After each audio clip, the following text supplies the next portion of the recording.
American presidents send 1 million Russians back to Stalin. Among the most egregious and shameful examples of placating Stalin was Operation Keelhaul. As part of the Yalta Agreement of 1945, Russian prisoners of war liberated from German camps by British or American troops were returned to Russia, just as American and British POWs liberated by the Russians were returned to their respective countries. But unlike British and American prisoners, the Russian prisoners did not want to go home. They would have to be coerced or tricked into doing so. Some Russians had donned German uniforms and fought to rid their country of Stalin. Many more had sympathized with those who did so. Although this decision might disturb some readers, it is certainly no more difficult to understand than Churchill's decision to side with the mass-murdering Stalin against Hitler. The Russian soldiers tried to free their country of communism, and in order to ingratiate themselves to Stalin, FDR and then Truman betrayed at least 1 million anti-communist Russians by delivering them into the hands of the Soviet dictator. Repatriation of Russian POWs turned out to be a ghastly and grisly process. Some of the men simply committed suicide rather than return. The world hardly knew what was happening, though details managed to trickle out here and there. An atrocity on American soil, Russians drugged and returned home. Operation Keelhaul was not confined to Europe, where most of the Russian prisoners were. It was also carried out on American soil.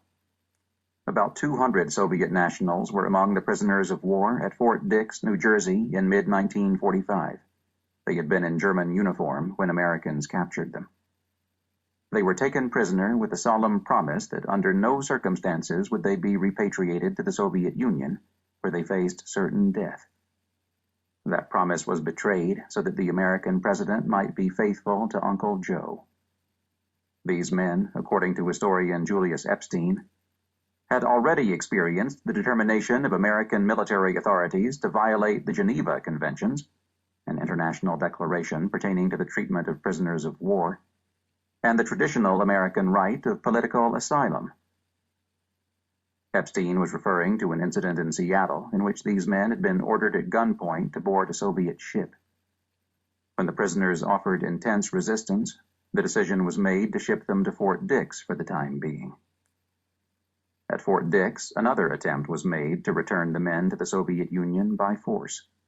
They were tear-gassed and forced aboard a Soviet ship, at which point the stunned men fought with all their strength and even began to damage the ship's engines to the point at which the vessel was no longer seaworthy.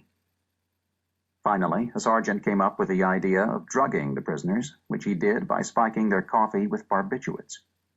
In the coma-like sleep that the drugs induced, the men were finally returned to the Soviet Union. When Epstein attempted to acquire whatever government records existed on this particular incident, he was first greeted with denials.